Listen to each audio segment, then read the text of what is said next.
Let's get started with our first news. Kamaru Usman believes that giving Paddy Pimblett a title shot right now would completely undermine the merit of the lightweight division. He points out that Paddy has certainly done well with the opponents he's faced and his popularity has carried him far, but Usman insists that skipping over established contenders is simply unfair. The controversy began at UFC 317 when Paddy stepped into the cage immediately after Ilya captured the lightweight belt. Despite top contenders like Armon and Justin Gaethje being in the arena, it was Paddy who was given the spotlight next to the new champion. That alone sparked outrage among fans and fighters who felt that rankings and merit should dictate title opportunities, not popularity.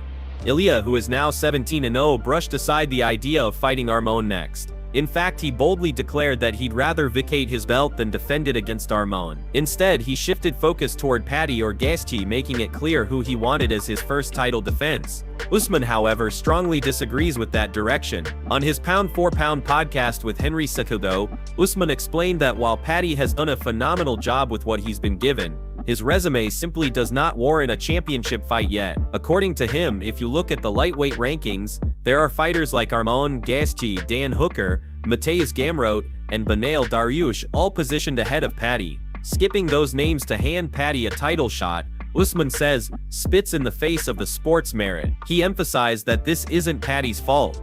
Paddy has built his momentum and he's won every fight he's had inside the UFC, but the UFC's decision-making is where the issue lies.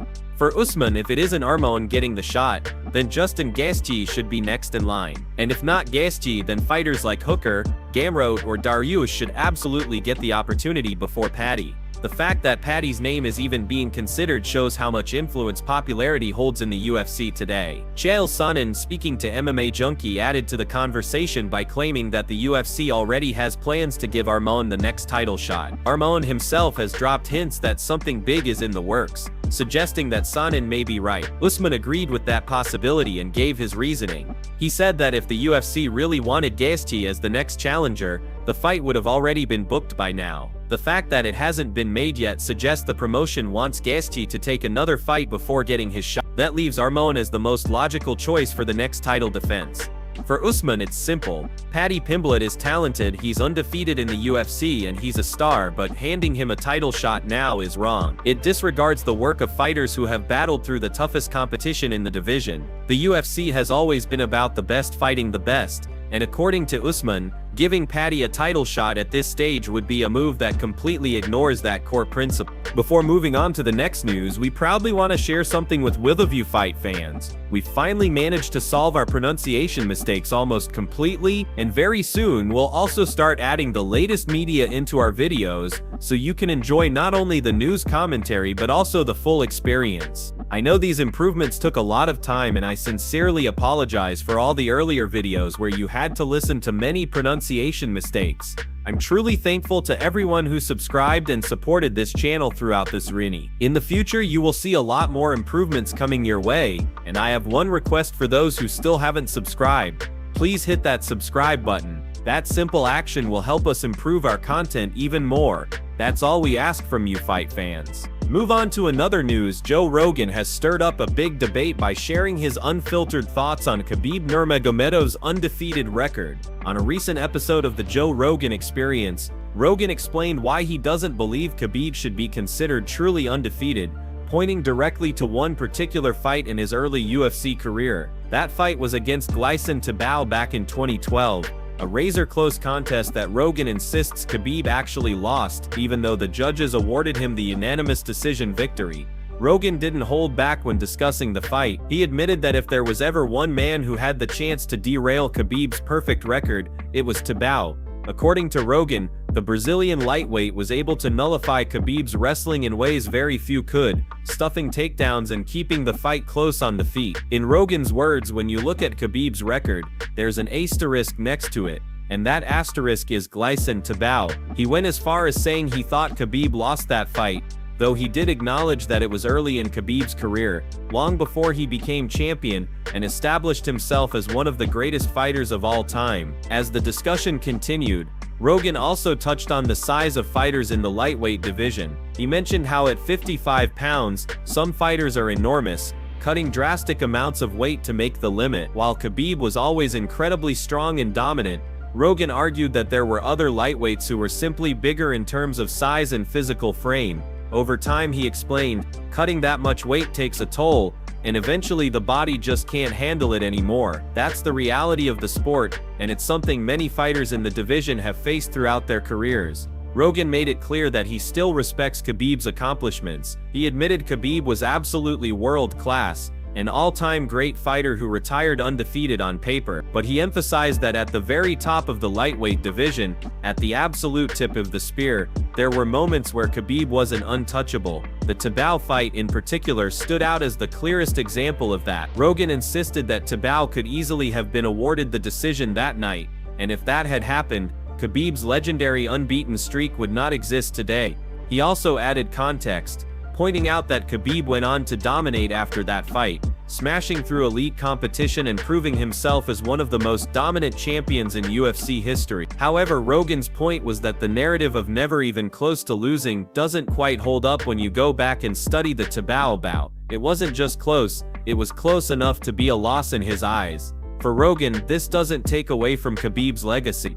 He still views him as one of the most impressive fighters the sport has ever seen, but he stands firm in his belief that the word undefeated comes with a caveat, and that caveat is Glycin Tibau. Even the great Khabib had a moment where the outcome could have gone the other way, and that's why Rogan continues to argue that, while Khabib's record may say 29-0, the reality is far more complex. Move on to another news. Robert Whittaker has spoken out about an issue that continues to frustrate fighters and fans alike, and that is the lack of strict enforcement when it comes to eye pokes inside the octagon. According to Whittaker, referees need to be far more disciplined in handling these fouls because of how drastically they can change the outcome of a fight. He explained that in one recent bout, a fighter received 3 separate warnings for extending his fingers toward his opponent's eyes. The referee even stepped in with a hard warning, making it clear the behavior needed to stop. Yet almost immediately after that, the fighter went right back to doing the same thing, reaching out with open hands.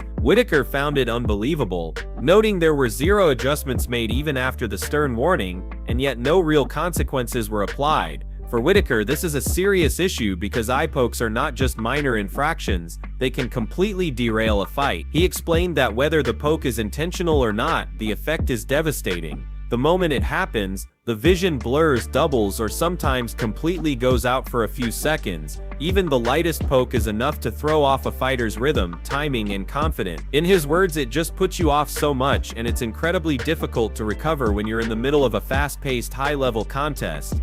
He went on to stress that the consequences for eye pokes need to be far more severe. Fighters should not be allowed multiple warnings without facing penalties because, as Whittaker put it, an eye poke can change the fight easily. He acknowledged that this issue isn't tied to just one fighter. It happens across the board, and too many competitors use extended fingers as a form of range finding. That, he said, is where referees need to be more strict. Allowing fighters to repeatedly extend their hands with fingers pointed outward creates constant risk, and if nothing is done, eye pokes will continue to affect outcomes unfairly. Whittaker noted that in the fight he was watching, the guilty fighter was using his open hands almost like a measuring stick. He was range-finding perfectly, which gave him an advantage, but at the same time it carried significant risk for his opponent. This is why stricter enforcement is necessary, not just for fairness, but also for safety. Fighters are putting their careers on the line every time they step into the cage, and suffering a serious eye injury from repeated fouls can have long-term consequences beyond a single fight. At the same time, Whittaker made sure to give credit where it was due. He acknowledged that despite the fouls, it was still a stellar performance. He congratulated the fighter for putting on a great display, calling it a good scrap and admitting that a lot of the fundamentals were done right. But the larger point remained clear. For Whittaker, the issue of eye pokes is something that absolutely needs to be addressed. It's not enough to keep issuing warnings that fighters ignore. Stronger action must be taken to protect the integrity of the sport and the health of its athlete. Move on to another news. Dominic Cruz recently appeared on Demetrius Johnson's YouTube channel, and the two legends took a trip down memory lane to revisit their fight from 2011. That bout saw Johnson move up to bantamweight to challenge Cruz, who at the time was in the middle of a dominant run as champion. The fight went the distance and Cruz walked away with a unanimous decision victory, but for Johnson, one detail from that night still stands out more than anything else. the fact that Cruz suplexed him 4 different times during the fight. As Johnson joked, every time the two have seen each other since then, he reminds Cruz about it. He laughed, saying, "You suplexed me 4 times. I've forgiven you for that now, but every time I see you I'm like, Dom, you had to do it 4 times. And you're always like, do what? And I'm like, you suplexed me 4 times. Cruz chuckled in response, but Johnson explained that those suplexes stuck in his memory because of how much they showcased the physical challenge of moving up a weight class. Johnson went on to reflect about the nature of fighting itself. He said one of the things about this sport is that everybody has their time. Sometimes it's your night, and other times it's not. He explained that you can be on the receiving end of a tough moment, like getting kneed in the head, and then in another fight you come back and get that guy back. The cycle of wins and losses is part of what makes MMA so compelling. Cruz agreed, but also pointed out something he learned from his career. He admitted that one of his regrets was giving certain fighters opportunities that they themselves would never give back to him. He said, "The only thing I ever wanted was rematches. That's all I asked for. But none of the guys I beat ever gave me a rematch. They all wanted me to give them a shot, but when it was my turn to ask for one, they said no." Cruz reflected that this may have been a mistake on his part, giving opportunities to fighters who had no intention of returning the favor. It's something he looks back on with mixed feelings, because he was always willing to fight anyone, but others weren't always as eager when it came to running it back with him. Johnson responded by reminding Cruz that he was always one of the most difficult puzzles in the division. His unorthodox movement, his speed, and his ability to control distance made him incredibly tough to figure out. Johnson said, "You've got to realize you're a very hard puzzle to solve. That's part of the reason why so many fighters may have avoided giving him rematch." Once they had been in there with Cruz and experienced the difficulty of his style, they weren't exactly rushing to test themselves against it again.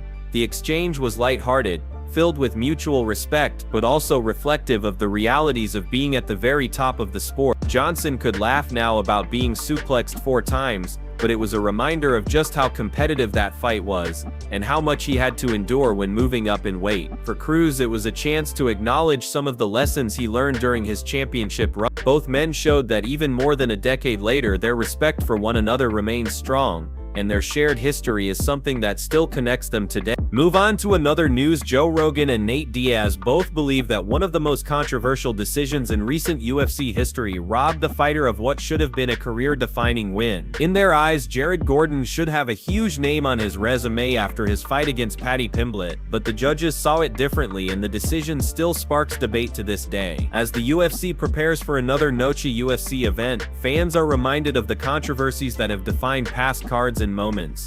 This year's Noche UFC will feature Diego Lopez versus Jane Silva in the main event, celebrating Mexican Independence Day. The card also includes Jared Gordon, who is set to face Rafa Garcia. For Gordon, this fight is another chance to prove himself, but it comes with the shadow of his most infamous loss, a fight many believe he actually won. That fight took place at UFC 282 in Las Vegas, where Gordon stepped into the co-main event against Paddy Pimblett. It was Pimblett's first time competing on a numbered pay-per-view, and the UFC gave him a massive platform to showcase his star power. The bout went 3 hard-fought rounds, and most observers believed Gordon did enough to secure the victory. He pressured Pimblett, landed clean shots, and neutralized much of Paddy's offense. But when the scorecards were read, all 3 judges sided with Pimblett. The announcement shocked the arena and infuriated the MMA community. Joe Rogan, who was calling the action that night, immediately voiced his disbelief. He said that Gordon clearly outperformed Pimblett,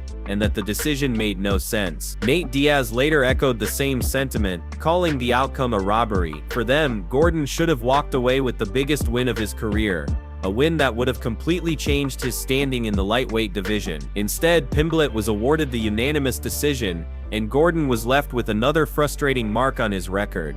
Since then, Gordon's career has been up and down. He has gone just 3-4 since 2021, but the Pimblett fight remains a turning point. If that decision had gone his way, he would have had the momentum of beating one of the UFC's most hyped prospects. The ripple effect could have set him on a completely different trajectory, possibly earning him bigger fights, better opportunities and a higher profile within the promotion. Now Gordon has the chance to remind fans of what he's capable of when he faces Rafa Garcia at Noche UFC. While his career has had its setbacks, he continues to be a tough, durable, and dangerous fighter. The controversy from UFC 2002 still lingers though, and it will likely follow him for the rest of his career. For Rogan and Diaz, the verdict that night was crystal clear.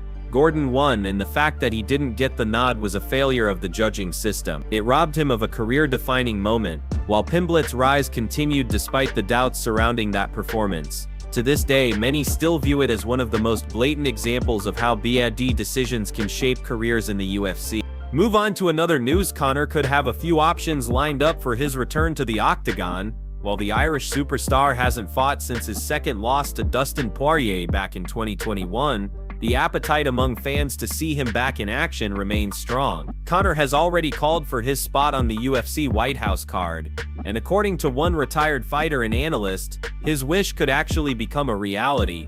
Brendan Schaub recently spoke about the potential return of the notorious figure and outlined exactly why he believes it's possible. On his show The Fighter and the Kid, Schaub said there's a very good chance we see Conor compete on such a monumental card. Not only that, but the analyst even pointed to 3 possible opponents that would make massive sense for the event. Schaub explained that the UFC has the opportunity to create something truly special. One option he threw out was a trilogy clash between Conor and Nate Diaz.